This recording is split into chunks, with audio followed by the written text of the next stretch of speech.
Bismillahirrahmanirrahim. Assalamualaikum warahmatullahi wabarakatuh.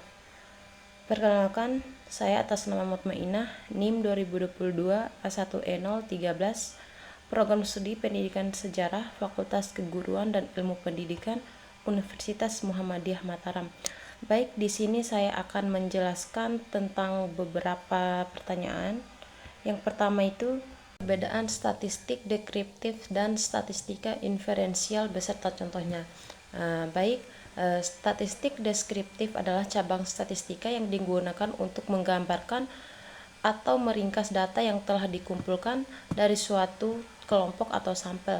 Contohnya yang pertama ada rata-rata ujian siswa, yang kedua presentasi jenis kelamin dalam kelas, yang ketiga grafik batang jumlah penduduk per daerah, dan yang kedua statistika inferensial. Statistika inferensial adalah cabang statistika yang digunakan untuk menarik kesimpulan atau membuat prediksi tentang populasi berdasarkan data dari sampel.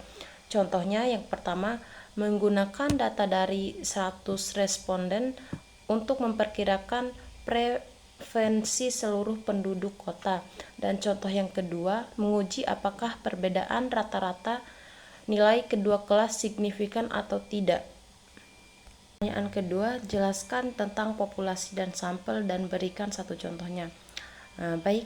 Populasi adalah seluruh kelompok individu, objek atau kejadian yang ingin diteliti atau menjadi sasaran penelitian. Contohnya, seluruh siswa di SMA Indonesia. Yang kedua, semua pelanggan sebuah toko dalam setahun. Dan yang kedua itu sampel. Sampel adalah sebagian dari populasi yang dipilih untuk mewakili populasi tersebut dalam penelitian. Contohnya adalah 200 siswa dari beberapa SMA di Indonesia. Yang ketiga yaitu jelaskan purposive sampling dan berikan contohnya. Jadi purposive sampling atau juga disebut sampel bertujuan adalah teknik pengambilan sampel non-probabilitas di mana peneliti memilih sampel berdasarkan kriteria tertentu yang dianggap relevan dengan tujuan penelitian. Artinya, bukan diambil secara acak-acak, tetapi dipilih karena dianggap memiliki pengetahuan, pengalaman, atau karakteristik tertentu yang dibutuhkan. Jadi contohnya adalah seorang meneliti ingin mengetahui pendapatan guru berpengalaman tentang kurikulum baru. Ia hanya memilih guru yang memiliki pengalaman belajar lebih dari 10 tahun. Pertanyaan keempat yaitu jelaskan sampling jenuh dan berikan contohnya. Jadi sampling jenuh atau sensus adalah teknik pengambilan sampel di mana seluruh anggota populasi digunakan sebagai sampel. Teknik ini digunakan jika jumlah populasi relatif kecil, sehingga semua anggota bisa diteliti tanpa perlu memilih sebagian saja. Jadi adapun contohnya, seorang kepala sekolah ingin mengetahui kepuasan kerja seluruh guru di sekolahnya. Karena jumlah guru hanya 40, maka semua dijadikan responden.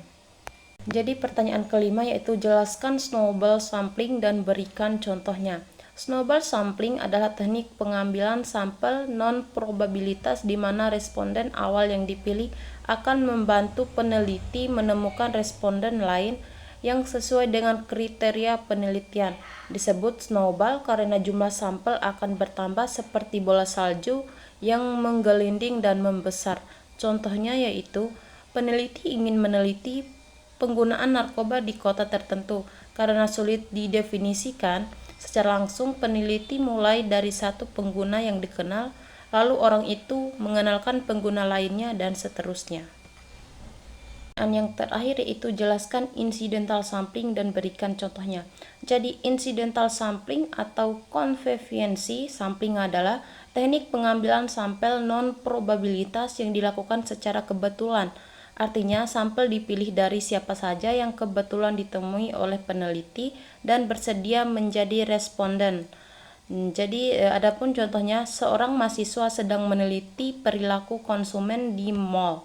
Ia mewawancarai pengunjung yang kebetulan lewat dan mau menjawab pertanyaan. Sekian penjelasan dari saya, lebih dan kurangnya saya mohon maaf. Billahi taufiq wal hidayah. Wassalamualaikum warahmatullahi wabarakatuh.